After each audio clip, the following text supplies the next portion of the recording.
Hi, welcome to Hope in the Light of Suicide. I'm Tammy White. I'm your host, founder of the Bobby White Foundation. And I want to thank my tech guy, Austin, and my producer, John, Area 52 Media Group, for letting us be here. It's been a crazy couple weeks, but and I also want to thank one of our other main sponsors, DeLynn Gaston with the mortgage firm. I don't know what's happening in the markets these days, but she does. So, if you're interested in buying, refinancing, anything to do with mortgages, believe me, she's the gal. So, our last show was titled "After the Storm," and we had to run a rerun last week because we didn't tape. Because this one is called "After the Storm" again. We had 2 hurricanes in a 12-day span. This one here, this last one, I talked about it a little bit with Haleen. I know a lot of people that lost, probably mostly all their possessions and super huge damage to their homes. We had trash out on the streets, and there was just so much devastation, mostly all up and down the Gulf Coast of Florida, concentrating like where we live, west of US 19, and then of course Tennessee and the Carolinas. Well, then Florida got sucker punched again with this last storm, Milton, and fortunately for us in Tampa Bay North, we didn't get a direct hit. Sadly, I think Sarasota Airport is where it made landfall. But I tell you what, I've lived in Florida since 1980. I lived in Fort Lauderdale area for 11 years, and then I've been here north of Tampa a little over 32 years, and this was the scariest storm that I've ever been through down here. So we did end up canceling our support groups for October. The Spring Hill one, the hurricane was hitting that day, so we didn't do that. And the Newport Richey one we canceled. So, but we will be back on track in November. And so our Spring Hill support group at the NAMI office, who we partnered with, will be November 13th. It's the second Wednesday of the month. And then the Newport Richey West Pasco group will be the 21st of November, the third Thursday of the month. So we will get those back on track. It's really important that we do, because not only us as survivors dealing with what we're dealing with, but everybody in our community, everybody's mental health is extremely, extremely important right now at this time. So we'll get those back on track. It was just going to be too much to hold them. We've had, after the storm here in our area where we live, and actually all north of Tampa Bay, we got like a foot of rain, and varying areas got more or less within a 24-hour period. So a lot of our secondary damage from this storm didn't come from the water surge. It came from the rivers overflowing. All of the rivers are cresting. We still have one river that hasn't crested yet, and that's going to be in a couple days. But we've had so much flooding in areas that have never flooded. I am fortunate. I live on a high spot, not on a river. I live on a lake, a small lake. Being from Washington State, originally you would call this a pond, but they call it a lake. It is a named lake, Yellow Lake, so it is a lake. But in the spring, we were in a drought last year, and my cove was dry, and now. I got all the front area of the property cleaned up because for the gallery, because I have a couple customers picking up pieces that we had here holding for the storm, and but I don't have the back of the property cleaned up yet. So I walked down to the lake after the storm, and this is in a little area where I have my canoe and a little kayak, and I have a bench that this was kind of taken at night, so it's a little bit dark. But where that arrow is, you'll see just kind of a little flat piece. That's my bench that I go out onto the point and have coffee or just sit and drink and meditate.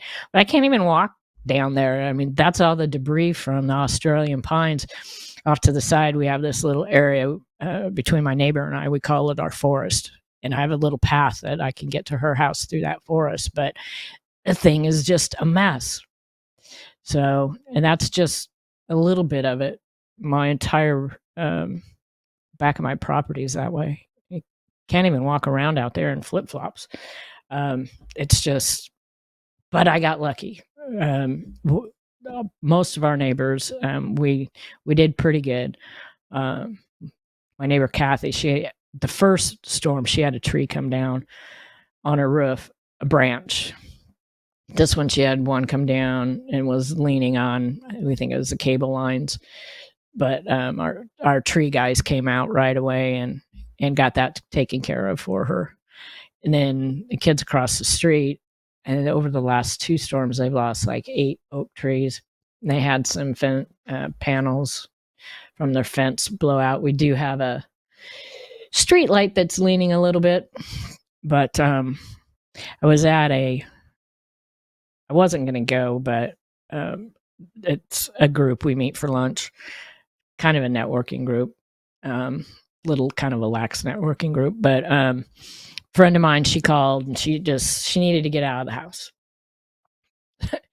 She'd been locked up in the house with her brother, and they're older. And she's like, I have to get out of the house and talk to somebody. So I was like, all right, I'll go. It's just like a block away. So I went over, and I was glad that I did, because,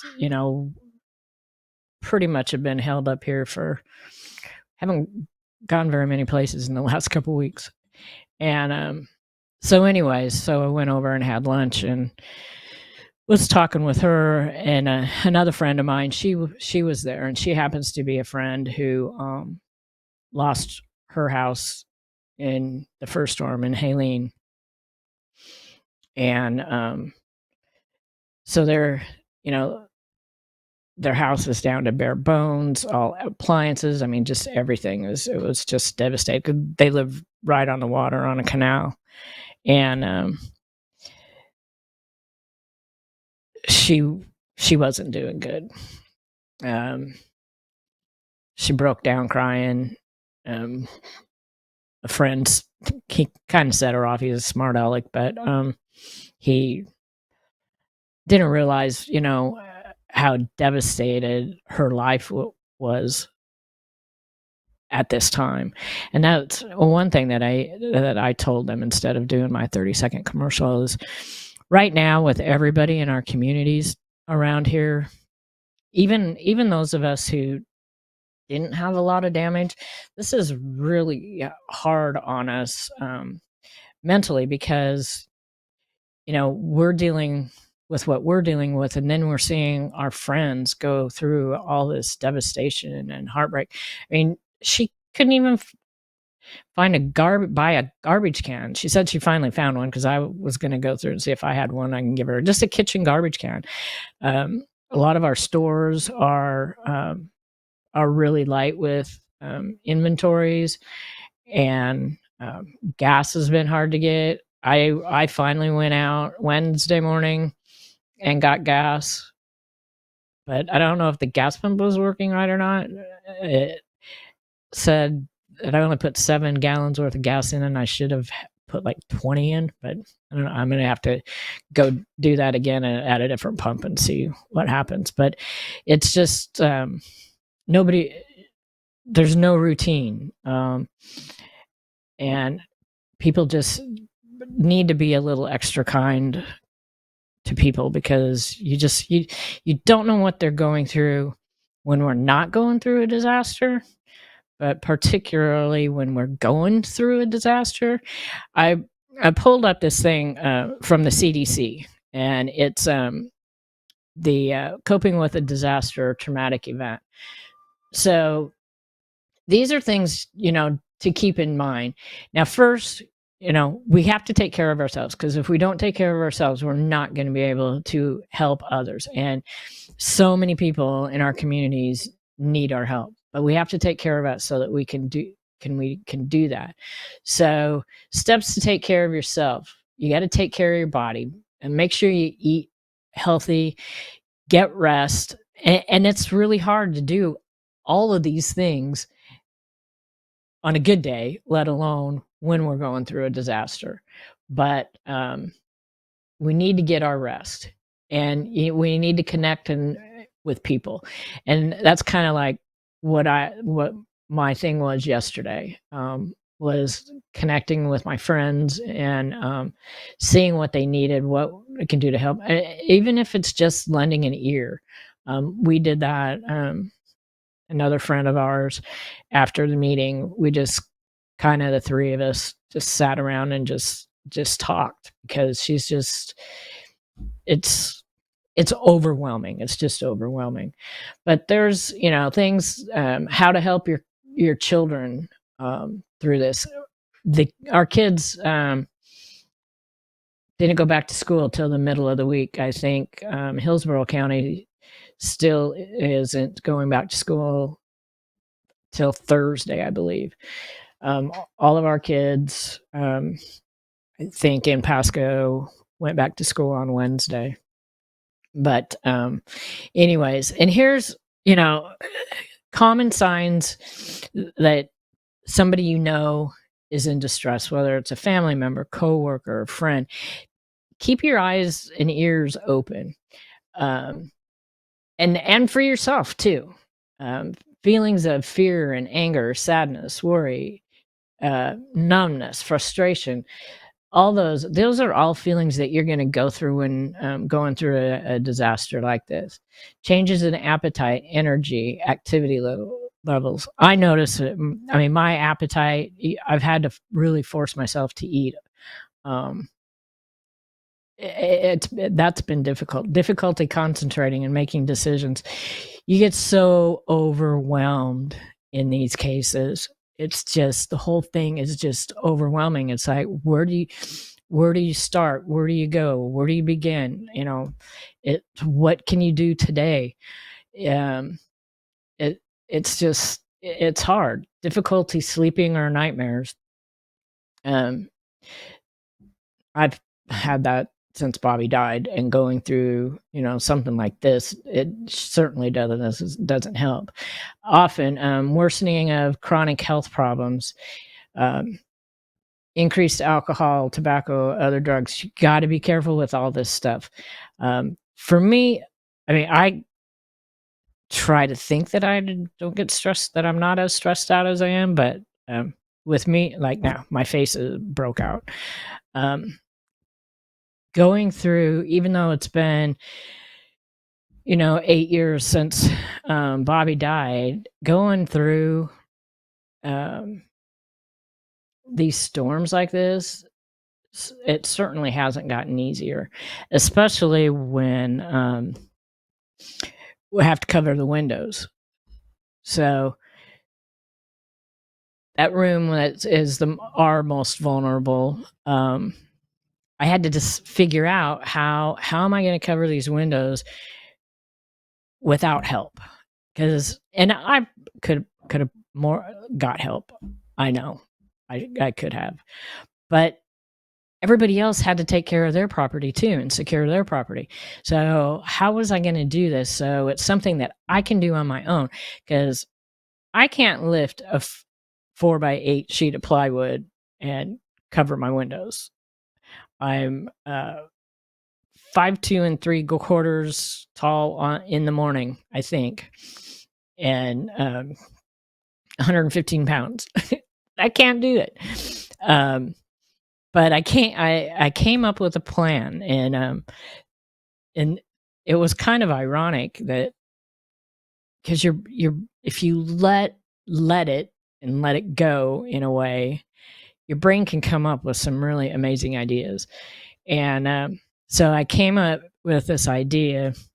I was helping my neighbor, and she had we were just kind of like going back and forth, and she had a few strips of 2x8 lattice and a couple rolls of tar paper. And I'm like, well, what can I do with this? So I went to Lowe's at 6:30 in the morning, looked at their 4x8 sheets of lattice, figured the size of my windows. And so I ended up putting a wood frame of 1x2s around all 3 windows. It was hard. And then stapled the tar paper to the frame. And then with the lattice I have with my gallery and framing business, I have what we call them Z bars. They're these metal bars that you either put on the wall and on the back of the picture frame. And I use it for heavier pieces. And you just lift them and they kind of lock in, kind of like that. So I put them on the frame on the house and on the lattice strips, so I could just lift the lattice strips, hang them on, clip them in, and then screw them into the frame. Worked perfectly. I was like amazed. So, but it took me like 2 days to do it, 2 full days to do it. I was out there Wednesday morning before the storm was coming, and it was pouring rain all day. It started in the middle of the night and didn't let up until Thursday morning. And I have these boots I call my wet boots from LL Bean, and I had to dump out the water like 5 times, finishing up securing those windows before the storm came. And I'm glad I did, because I was sitting back there and there's this app, I think it's called Zoom Earth, and it would tell you the wind speeds and the gusts. So we were having like 45 mile an hour sustained winds, and the gusts were 97 miles an hour.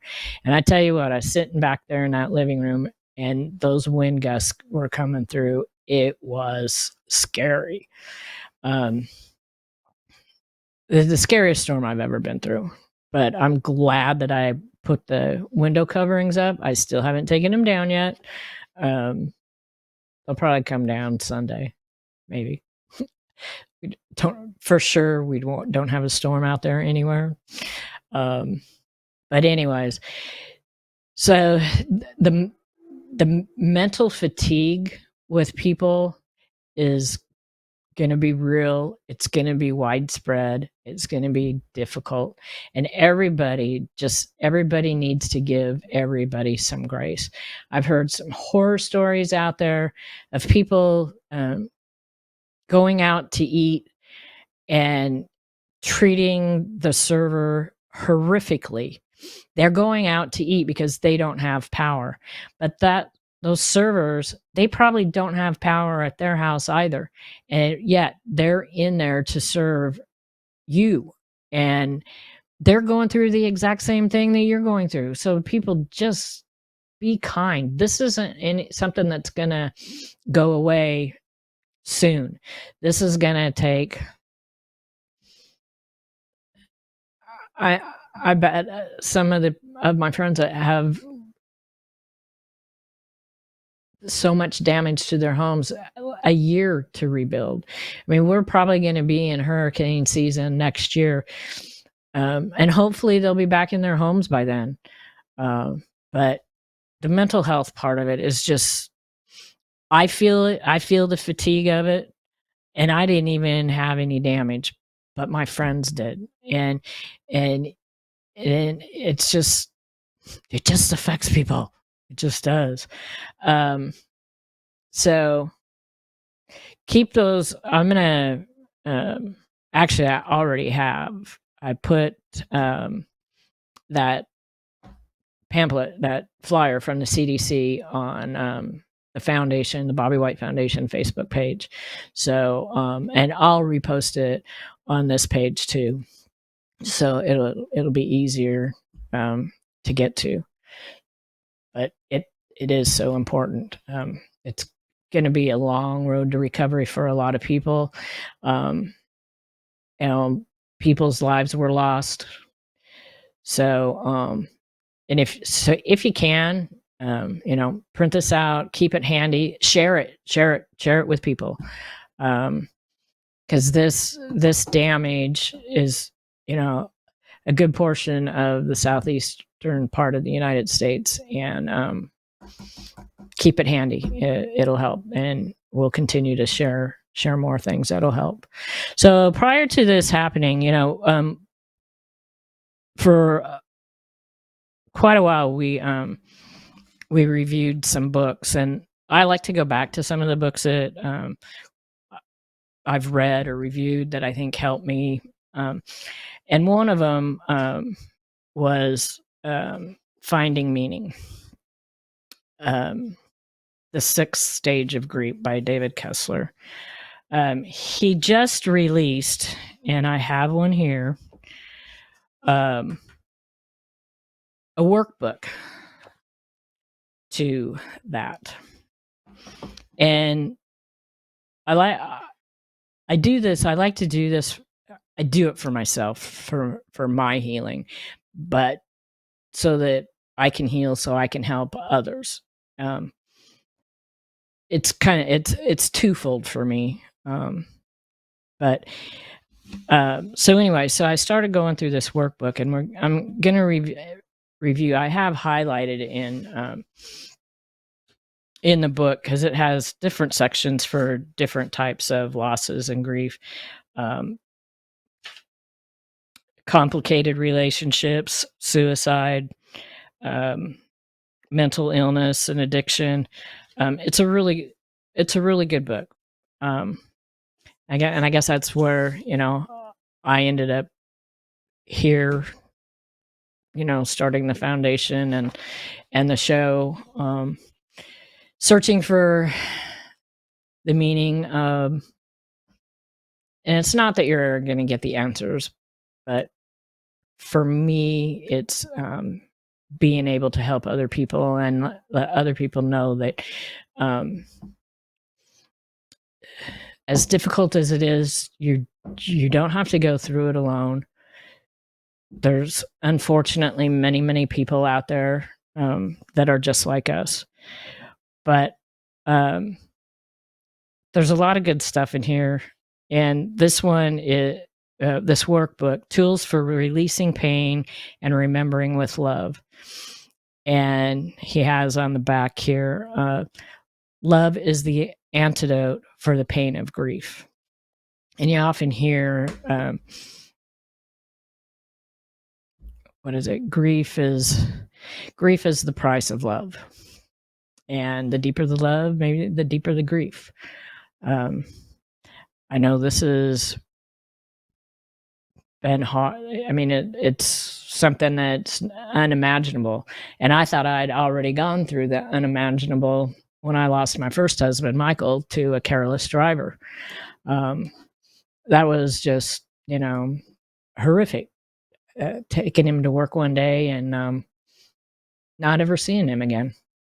And I'm going to start integrating a little bit more of that into all of this, because ironically, and I know I've mentioned it before, that with what I'm doing with this platform, with Bobby's death by suicide, I really wanted to do something similar when my first husband, Michael, died, because so many workers are killed on the side working on our roads, and people don't pay attention. And it's even worse now with cell phones.